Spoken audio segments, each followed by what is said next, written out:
Абхазское мороженое – сезонный продукт. Зимой его почти не делают, но ближе к лету начинают производство с малых объемов. Полноценное производство абхазского мороженого запускается в середине мая. А пока еще не сезон, мороженое разливается вручную, в другом цехе. В производстве абхазского мороженого используется вода, натуральное сухое молоко, сахар, ванилин, стабилизатор и растительный жир, рафинированное кокосовое масло. Бачок стоит у нас там где-то литров 200 где-то может быть, но мы половину делаем. Половину вот воды делаем и там по мешкам идет. Мешок сухого молока, 36 килограмм сахара, жир, пачку, коробку одну и ванилин 15 грамм и этот нейтрализатор, что ли, как-то он называется, тоже кило 200. Готовая молочно-жировая масса поступает через специальный кран, а оператор без остановки подставляет стаканчики один за одним, голыми руками. Как мы видим, работницы цеха разливают мороженое голыми руками без перчаток. Также резво и тоже без перчаток вторая работница маркирует мороженое. Коробка с фирменными этикетками рядом, телефон работницы тоже. Видимо, чтобы не отрываясь от работы отвечать на звонки. В Абхазии мороженое только разливают в стаканчики. Стаканчики импортные. Вот на складе мы обнаружили целую партию стаканчиков просроченных. По утверждению технолога предприятия, эти полуфабрикаты тут просто лежат, но не используются. А свежие стаканчики приносят из другого склада, который находится в соседнем помещении. Там, где мороженое производится, у вас стаканчики просроченные стоят. Как вы можете гарантировать? Где там стоят? Внутри прям в цеху? Да. Пойдемте посмотрим. Он нам показал этот склад, но не сумел убедить в том, что работники цеха носят через улицу сырье для мороженого. Они используют то, что лежит в соседней комнате.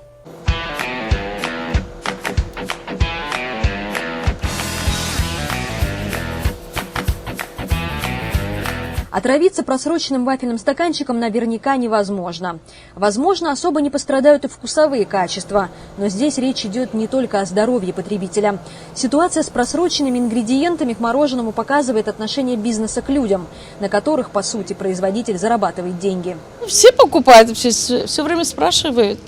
Местное мороженое есть? Я говорю, есть вон на том крыле, посмотрите, но сейчас его и нету. Вот как раз я его тоже жду. Говорят, что хорошее мороженое, нравится им.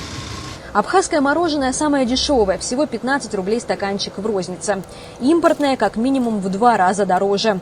Другого мороженого в нашей стране не производят, именно поэтому на производителях лежит большая ответственность. Несмотря на законы рынка, даже при отсутствии конкуренции, производить свой продукт необходимо по самым высоким стандартам. Для того, чтобы вкусовые качества мороженого были хорошие, желательно использовать натуральное молоко или сливки.